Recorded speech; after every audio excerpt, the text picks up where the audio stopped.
Okay.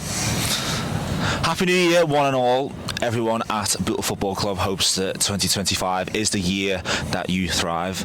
Now, Bootle's opening game of 2025 was called off due to the inclement weather. That was the away fixture of Vauxhall Motors. But they finally get underway this year here at the Bury St Gary Stadium against opponents who also had their New Year's Day game postponed due to the weather in the shape of Trafford. Now, before we talk about matters relating to football, Steve, New Year's Eve, do you have any plans you ever saw ahead in the morning? It was messy. I think I got in about 4:30, and when I seen the tweet at 11:30 that the game was off, it was like my Christmas was all come at once, and I just crawled back into my bed and surfaced around 6. Well, I took advantage of the cancelled game and took in another game. The City Liverpool Widnes game. Widnes coming out 2-0 winners there. Widnes racing towards that title. City Liverpool still languishing at the bottom, but didn't look like it on the day. But we'll see where everyone lies come April time. Now, before we dive into today's game, let's talk about 2025. It's been a interesting struggle of a harsh season, 2024. So what New Year's resolutions should Bootle have on the pitch going into 2025? Take our chances, be more clinical. To be fair, you've been banging that drum for a while. Yeah, but it's not, you know what, you'd worry if we weren't making the chances, but we're creating good chances. And like I said, loads of times, they're not half chances, they're good goal scoring chances. And we just need to be more clinical. Just confidence, a bit more conviction, and we just need to, as it stands last year in 2024, it was like we couldn't go a goal behind because we just couldn't break teams down, so we need to go 1-0 up. So I think it's going to be a day where someone's going to get a hiding off us. Everything's going to click into place sooner rather than later. But look, new year, we've got 20 odd games, 19 games left. Let's give it a good crack and see where we end up. Well, there's been plenty of goings on and off the pitch at Bootle. Let's hear from the manager, the first game of 2025. Mick, first of all, Happy New Year. Do you have any plans on New Year's Eve? Yeah, I went away with the family for a night, stayed in the cottage, relax, yeah, decent. No sore head in the morning? No, I don't drink really on New Year's Eve, bit overrated for me. Obviously the game on New Year's Day was called off. Does that throw your plans up in the air a little bit? Not really. I didn't think it would be on anyway, if I'm going to be honest, with the weather that was coming in. But no, we prepared like we prepare for any game. So I think we would have went there and got something myself. But yeah, it's gone now, isn't it? Lads have had a good break, so we go again. And then it's just same again, planning for today's game as per usual. Sorry about that, lads. Yeah, it's just the same, mate. Yeah, just exactly the same. Just got to keep going, haven't we? Try and pick up points. Now, Trafford today in the reverse fixture, it was like a really resolute performance. That 1-0 win. You'd want some more of the same today, wouldn't you? Yeah, under different circumstances. Obviously, Johnny got sent off after 10 minutes. Showed the different sides of us, which we haven't really seen much of since then, have we? Clean sheet would be absolutely magnificent, wouldn't it? But look, I think we've got to, if we rip it all back and we look back at the first half of the season, it's been rocky. We've been some good performances, been some bad performances. We've said since we speak every week, don't we? Inconsistent. But as I said, there've been a few changes at the club the past week or so, with obviously stuff behind the scenes, and hopefully it'll make for a better club, which I think it will. And it's down to us then to put it right on the pitch. And look, we've seen from the statement that's been put on social media that the club have backed me, which is really good. And we've just got to repay them, haven't we, now, and get the lads firing again and move up the league. Just on that statement, briefly, what changes can you expect to be seen from that? What, on the pitch or off it? Both. Yeah, well, off it, I think Dave Marley done an amazing job as a chairman, I think, since I've been here anyway. And obviously you can see before he's done a great job. But the thing was, Joe Dolan was always going to come back and in more of a full-time capacity within the club. And we thought it was going to happen in the summer. It didn't. He's come in now, which I think is amazing for the club, because he's just missed a Bootle, isn't he? You know what I mean? And he bleeds it. And I speak to him on the daily, but I think it'll be different now he's chairman. I think he'll give me and my staff and yous and everyone else to support. And hopefully we'll have a better foundation, and then it's down to me and the staff and the players to repay them and show the support they give us and give them some results. Just finally, news announced today, Tom Peterson was leaving the club. A few words on Tom, bit of a club legend, isn't he? Yeah, brilliant. Really good since I've come in. Yeah, look, he's a nice lad. We got on well. There was never any. He didn't leave because we fell out or nothing like that. It was best for both parties. As much as Tom is a great lad, and even he'll admit himself 4 goals in a calendar year isn't enough for a number 9. And we've chose to go a different route, and he might thrive somewhere else. Sometimes players fit teams, don't they? And unfortunately, it never fitted this season. And as though we had a good start to the season, we just didn't have enough goals.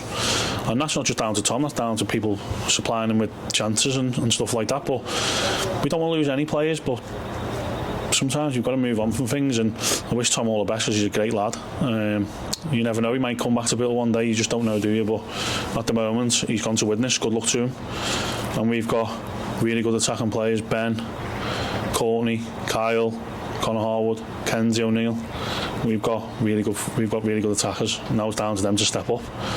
We've showed the faith in them, and then hopefully they can get us the goals that'll push us up the league. Appreciate it, mate. Go well today. Thank Cheers, you. mate. Following my chat with the manager, the team news is in.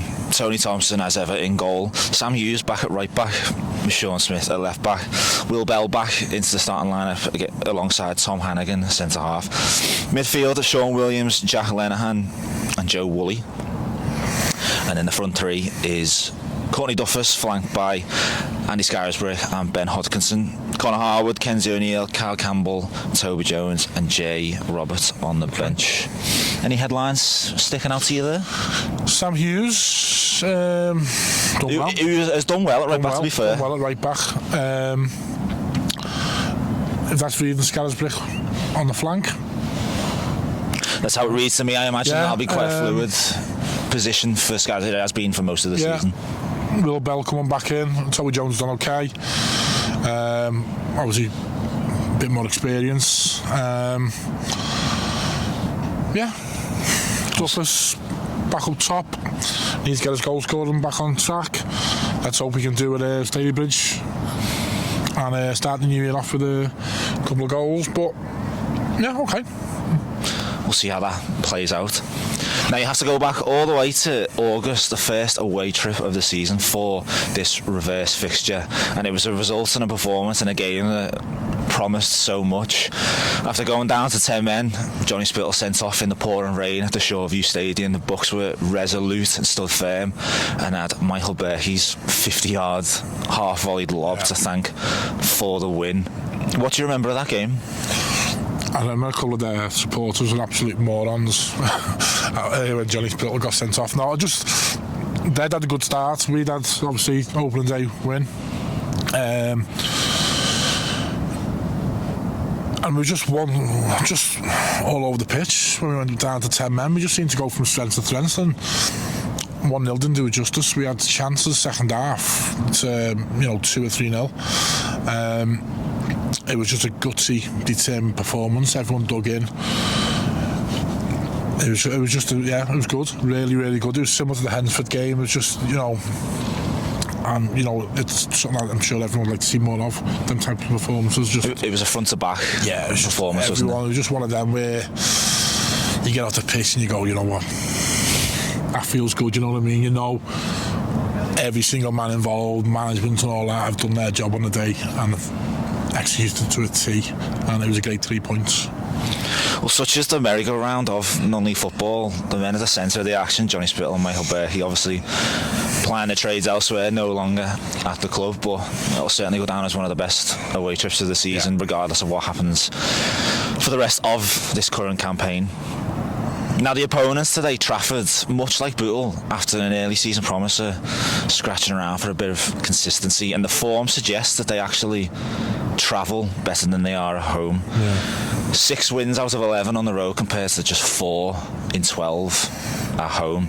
So this is going to be an interesting test, just above Bootle in the table. Yeah, I mean, they're like us, strange, aren't they? You just don't know what you're going to get, and you know, we've seen some results. I think to get beat 6 away somewhere against someone lower down. You know. Very erratic form. Yeah, and then they'll go away against one of the top teams and win, and you're like, it's just you just don't know what you're going to get. You don't know what you're going to get from us. So it could be 6-6 today. They could win 2-0. We could win 4-0. They just don't know, do you? Look, I take a 1-0 off someone's backside again. We said that last season, but just start the year off with a win at home. Everything's still to play for. It'll be tough to get in the playoffs, but I still think we'll have a little run. Bit more of a settled squad now. Because it's been ins and outs, hasn't it? Injuries, red cards and stuff like that. So hopefully we can get a settled squad, settles 15-16 and push on second half of the season. Well, the runs to the playoffs last season started pretty much now, so are we getting into must-win territory? Well, I think we're getting into must-win territory because we're 6 off the bottom as well. It's that tight, you know what I mean? So you got to keep one eye on that, because we know teams can, you know, anyone can beat anyone in this league, and although you want to look up, you got to just keep an mindful eye of what's below you. You know, we've seen Runcorn Lynch have a terrible start, flying high. Atherton Colliery's terrible start, doing well.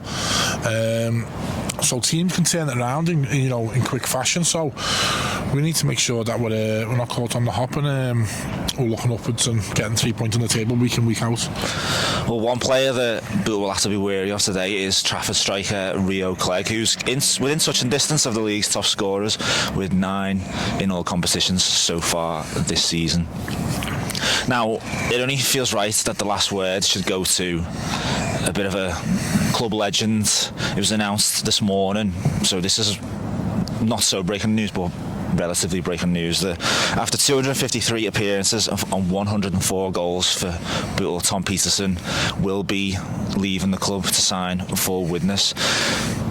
He will admit, and I've spoken to Mick about this, that he hasn't had the season that he would have wanted, just the 1 goal so far, but I think a lot of people, the reaction is testament to the kind of person, the player he was, that people are devastated that he's leaving.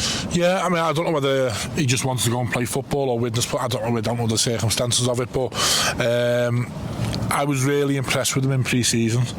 It's just his hold-up play, and, you know, he'd run 90 minutes and go and do a marathon after it. He's just like, you know what I mean, just like a Duracell, but he just wouldn't stop. But it just hasn't worked for him this season. Through, I think, niggling injuries, he's been in and out the team, and it just, you have them seasons, and it just hasn't clicked for him.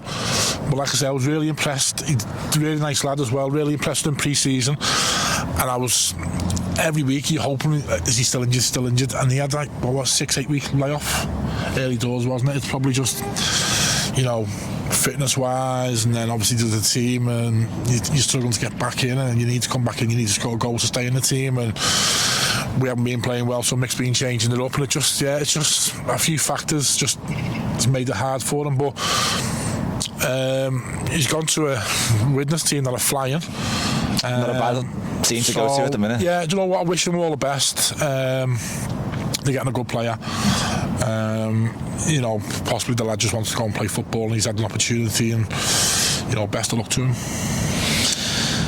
Couldn't put it better myself. Everyone at Bootle Football Club wishes Tom Peterson the best. First player this century to hit 100 goals for Bootle, and that's not a record to be sniffed at. Non-league's the same thing. I wouldn't be surprised you see him back here sooner rather than later. Well, you know, we've seen that already with Joe Woolley and that, you know what I mean? So it's a pretty likely outcome. Yeah, it's a good club, you know what I mean? So people leave and want to go on to, you know, opportunities elsewhere, but the football and juggernaut carries on with or without you, doesn't it? Yeah, but like I say, you know, it's you see all the time players coming back to the old clubs and that, so you never know. Mightn't be the end of it. Well, all the best, Tom.